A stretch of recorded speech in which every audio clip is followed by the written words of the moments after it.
nabi maxamed calayhi salaatu wasalaam iyo saxaabadii oo fadhiya ayuu wuxuu nabigu yidhi waxaa idiin soo gelaya nin ahlu jannah ka mid a nin nooloo soconaya buu nabigu leeyahy ahlu jannah ka mid a dabeetana nin baa yimi ansaariya oo garhkiisa weysadii ka da-ayso oo labada kaboodna bidixda ku sita maalin dambe ayuu haddana nabigu yidhi nin ahlu jannah ka mid a soo gelaya isla ninkii unbaa soo galay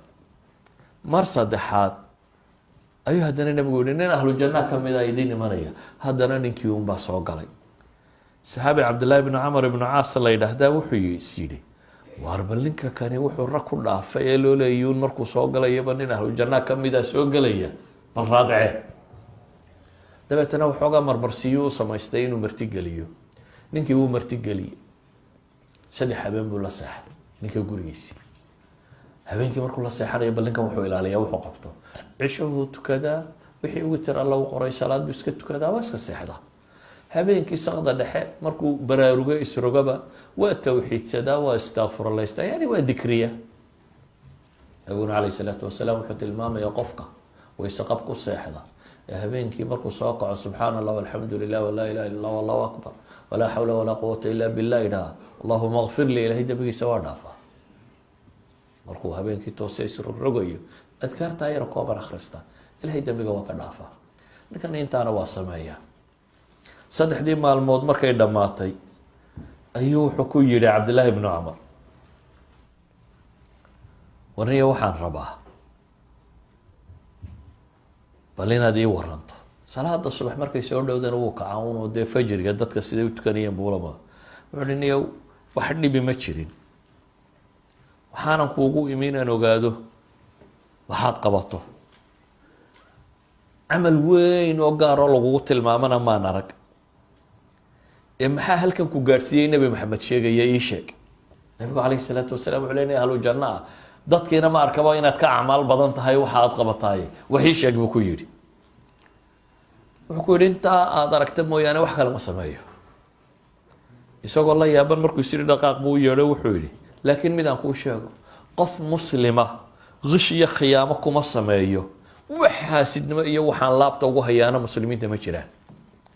cabdillaahi wuxuu yihi hadihi alatii balagat bik wahiya alatii laa nutiiq waar waa tantaad meesha ku gaadhay buu yidhi annana aanu kari weyn in laabtaadu nadiif tahay oo aanad cidna laabxumo ugu haynin waa masaladan buu leeyahy masalada idan ayuha alaxiba waxaan leenahay ahlu janna wanazacna ma fi suduurihim min gilin ikhwaana calaa sururin mutaqaabiliin wanazacna ma fi suduurihim min gil tajri min taxtihim alanhaar ilahay baa ku ammaanaya taabiciintii waladiina jaaءuu min bacdihim yaquuluuna rabbana kfir lana walikhwaanina aladiina sabaquuna biliimaan haddaba inaad laabfayoobaataa adiga caafimaad qabbay kuu tahy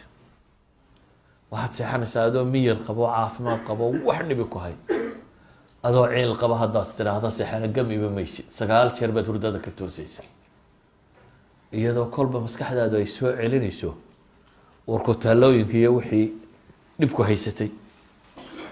waxaad ka badbaadaysaa colaadaha iyo dhibtoo dhan walidalik qur-aanka u fiirso ambiyada ilaahay markuu sifeynayo waxyaabaha lagu sifeeyey ugu waaweyn waxaa ka mid a inay dad laabtoodu nadiif ahayd yani waa min sifaat alambiyaa haddaynu nebi ibraahim ku tilmaamnay id jaa rabahu biqalbin saliim nabi maxamedna anas ibnu malik xadiidku warinaya waa kale man taqama linafsihi weligii ma aargoosan macnaheedu waa maxay madax ciil qabta hadday dad hogaamiso waa la jabaa nin isla aargoosa ama reer ribal xabaal ama kuwa garbi ama siyaasiyiinta intan kale xabaal ama nin ciil qaba